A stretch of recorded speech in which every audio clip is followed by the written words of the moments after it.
I was monitoring my kids. They were working on the whiteboards, answering the questions in groups. As I was looking at the majority of the students, vast majority of them were doing the right thing. We're getting the answers correct. I thought it was a good lesson.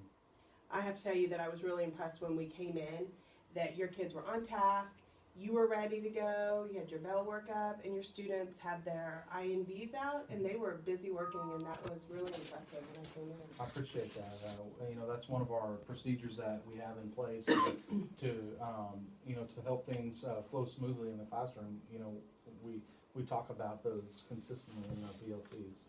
Well, so I'm sure you remember that we talked about in our faculty meeting that we're going to be coming in and doing some bi-weekly walkthroughs in your rooms, and then we're going to have our conferences. So this is an example. This is how we're starting. Yeah. And remember, I said we're all going to pretty much start on the same thing.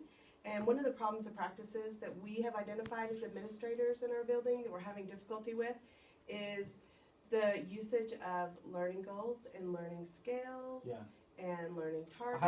I had my scale up. It was in that side. It was 1, 2, 3, 4. Do you know it? Do I not know it? And can I teach it to other? That scale.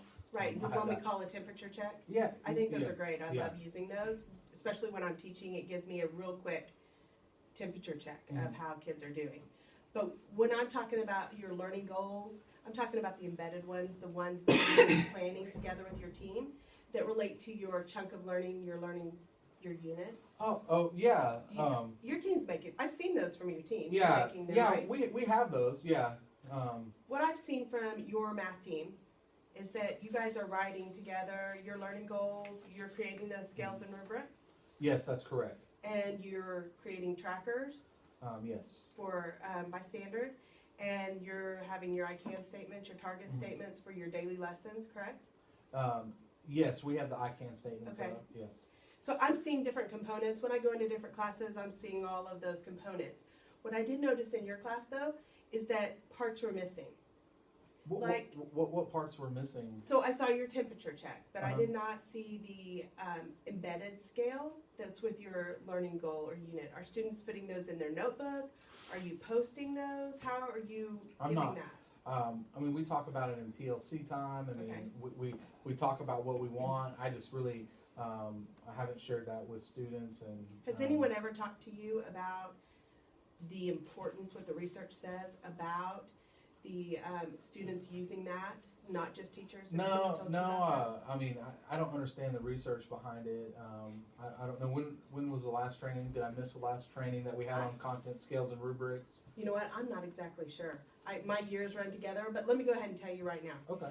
That Marzano considers the learning goals and scales a high yield strategy. Do you know what that means? Yeah, high yield. More return, bang for your buck. Exactly. And we do not, I know you probably feel exactly like I did when I was in the classroom. I do not have enough time to teach everything I need to teach using using strategies that are least effective. So I'm trying to help identify ways that you guys can use high yield strategies, things that are going to give you that more bang for the buck.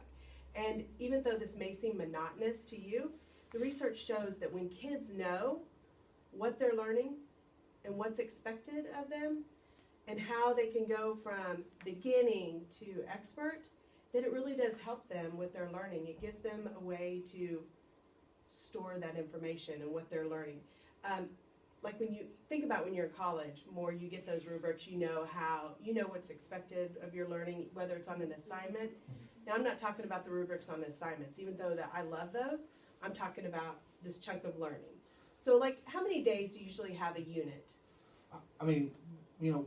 Our units run anywhere 3 to 4 weeks typically. Okay. So about 20 teaching days? Yes. Okay. And so you guys have written your goal for that, and I've already seen all these components. Yeah. Your biggest challenge right now is taking that and using it with your students. Okay, Ms. Meltzer, how am I going to write a rubric for every single day and hand that out? Are you going to give me more copy paper for that? Absolutely. But here's the good news. You guys have already done that. Yeah. So I'm not asking more work there. I'm just going to say, let's add this as a strategy. So I want to show you this. These are problems of practice Mhm. right here. So when I come into your room and I say, when this is being used correctly, these are some of the evidences that I will see from students. Mhm. I will see that students can locate the learning goal, or they have access to it. Is it in their notebook, or is it on the board somewhere? And then I'm also looking if they have an understanding of that scale or rubric.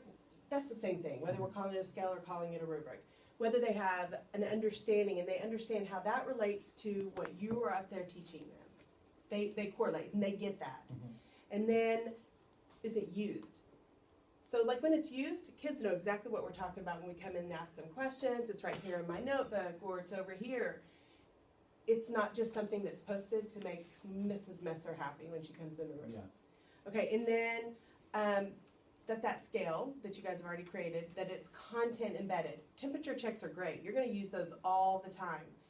But that's not enough in and of itself, because that's So- not content So, embedded. so we only need to have a scale, a rubric that kids need to know about, and we're using that is based on the unit assessment, like the one that we just, like the one Right. that we did. And it changes. As your unit changes and your learning goal changes, then you'll put this When way. we're done with unit 3, now I got Right. unit 4. And that might still be in their notebook, Mhm. and they might be referring back to it, but everything in your room is So updated and is it current. mandatory that they put in their notebook? No. Okay. But what I do want is that we've said here at Jefferson, we want your learning target, your daily target, we want that posted. We want your learning goal posted, and we want your scale posted. Now, as a student and a learner, I as a learner would like to have one in my notebook, because that's what I have access to. I can read it, I can make notes on it, but that's up to you as a teacher. I at least need to see it posted, but remember, posting isn't enough, because we have to have the understanding of that scale. If you post it and never talk about it and you never relate it to your teaching, it's nothing. So Now that's the student side. Let me tell you about the teacher side. So when you're teaching, when you roll out a new unit, you have an introductory. You're going to talk about, hey, here's our unit goal. Here's the scale. Have everyone rate themselves. Where are you starting? Most of your kids are going to start probably at the beginning. You might have some kids who already know it. That's great. But have them rate themselves. And every day, you should be talking back to that, referencing that, and every day their competency should be increasing on that scale. So you have those conversations with them, and you're also hopefully saying to the